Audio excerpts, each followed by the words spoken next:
সারা দেশে বইছে নির্বাচনী হাওয়া। নেতাকর্মী ও সমর্থকদের নিয়ে ভোটারদের দাঁড়ে দাঁড়ে গিয়ে পরিকল্পনা ও প্রতিশ্রুতি জানাচ্ছেন প্রার্থীরা। চাইছেন ভোট। সারা দেশ থেকে প্রতিনিধিদের পাঠানো তথ্য ছবি নিয়ে ডেস্ক রিপোর্ট।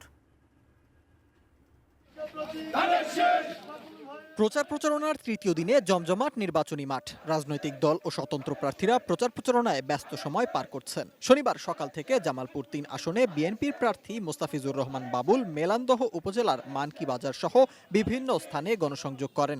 জামালপুর ৫ সদর আসনে বাংলাদেশ জামায়াতে ইসলামীর প্রার্থী মাওলানা মোহাম্মদ আব্দুস সাত্তার শহরের বিভিন্ন স্থানে গণসংযোগ চালিয়ে দাঁড়িপাল্লার পক্ষে ভোট চান।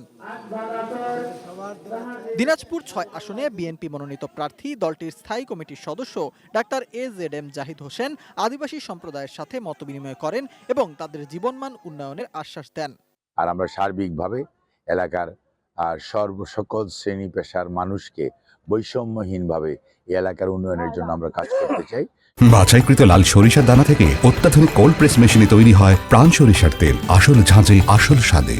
মানিকগঞ্জ ৩ আসনে বিএনপির প্রার্থী আফরোজা খানম রীতা সদর উপজেলা ও সাটুরিয়া উপজেলার বিভিন্ন গ্রামে গণসংযোগ করে ধানের শীষ প্রতীকে ভোট চান। এদিকে মেহেরপুর সদর উপজেলার গহরপুর গ্রামে নির্বাচনী প্রচারকালে জামায়াতের নারী কর্মীদের বিএনপি নেতাকর্মীরা হেনস্থা করেছে অভিযোগ তোলেন দলটির নেতারা। এ সময় তাদের ২ কর্মী আহত হন বলে দাবি স্থানীয় জামায়াত নেতাদের।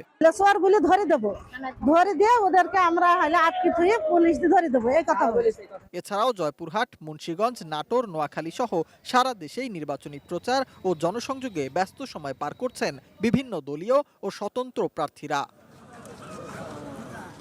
সিফাত Mahmud, desk report, ATN news.